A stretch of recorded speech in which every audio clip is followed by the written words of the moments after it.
Break के बाद एक बार फिर से स्वागत है आपका। दिल्ली के अंदर प्रदूषण का स्तर लगातार बढ़ता ही जा रहा है, जिसको लेकर तमाम समस्याएं देखी जा रही है और एक्यूआई का स्तर लगातार जिस तरह से बढ़ रहा है उसकी वजह से लोगों को भी काफी ज्यादा परेशानी हो रही है। इसी खबर को लेकर हमारे साथ हमारी संवाददाता संजना जुड़ चुकी है। संजना, फिलहाल एक्यूआई की स्थिति दिल्ली के अंदर क्या बनी हुई है, क्या कुछ स्थिति आपके आसपास देखी जा रही है?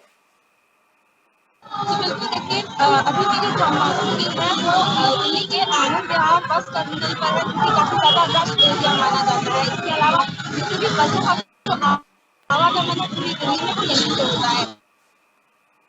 यहाँ पर हम कह सकते हैं कि लोगों का आना-जाना सबसे ज़्यादा लगा रहता है, लेकिन उसके बाद भी अगर हम बात करें आनंद विहार के एक्यूआई की, तो वो अभी दिन के ऊपर चल रहा है। इसके अलावा अगर हम बात करें एक्यूआई लेवल की, जो कि बॉर्डर एरिया पे हरियाणा से बवाना जो टच होता है, वहाँ पर अगर हम देखें तो वहाँ पर एक्यूआई लेवल जो है वो 3.5 से भी ज़्यादा बाहर है।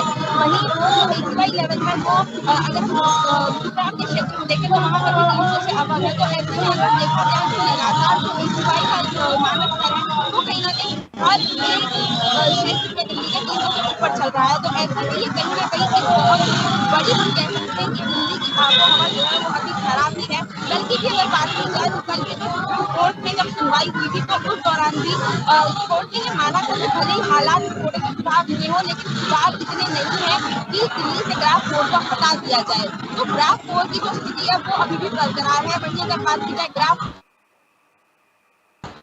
4 में जो जो भी गाड़ियाँ हैं जो बाहर से आती हैं, जो कि दूसरी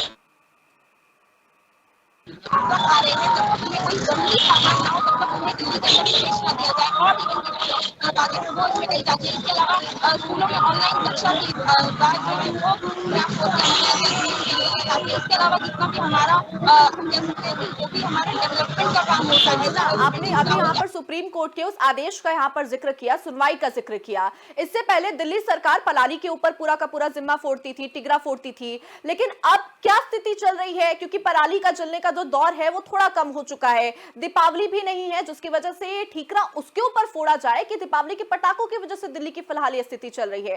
तो दिल्ली सरकार जो भी यहाँ पर कदम उठा रही है वो हमें जमीनी स्तर पर लागू होते हुए क्यों नजर नहीं आ रहा है? ग्राफ 4 तो लागू हो चुका है, लेकिन फिर भी दिल्ली की स्थिति ऐसी क्यों बनी हुई है? अभी तक जो कहीं न कहीं पराली और दिवाली के बीच में आकर के खड़ी हुई थी। एक तराजू सा पराली और दिवाली का बन गया था। लेकिन अब अगर देखा जाए तो दोनों ही चीज़ें अपने-अपने आप में एक नया मोड़ ले चुकी हैं। इसके अलावा पॉल्यूशन जहाँ लोगों की सांसों को रोकने का काम कर रहा है, तो वहीं दूसरी तरफ दिल्ली की जो राजनीति है उसे भी कहीं न कहीं चरम पर ले लिए हुए है। दिल्ली सरकार को भले ही लगातार सुप्रीम कोर्ट से फटकार मिल रही हो, लगातार जो चीज़ें हैं उनको लेकर के चर्चा करने की माँग दिल्ली सरकार की नीति कर रही हो, लेकिन धरातल पर जो चीज़ें वो यहाँ पर नज़र नहीं आ रही है। इसके अलावा अगर बात की जाए सुप्रीम कोर्ट ने कल जी बिल्कुल संजना, तो प्रदूषण की वजह से लोग तो परेशान हैं, लेकिन सियासत इसको लेकर बिल्कुल जारी है। फिलहाल आप हमारे साथ जुड़ी तमाम जानकारी साझा की इसके लिए बहुत बहुत शुक्रिया। दिल्ली के अंदर स्थिति तो बेहाल है, लेकिन राजनीतिक माहौल गरमाया हुआ है। हालांकि स्थिति कब कंट्रोल में आएगी ये समय बताएगा। फिलहाल मेरे साथ उस बुलेटिन में बस इतना ही। देश और दुनिया की तमाम खबरों के लिए आप बने रहिए देश न्यूज के साथ। नमस्कार।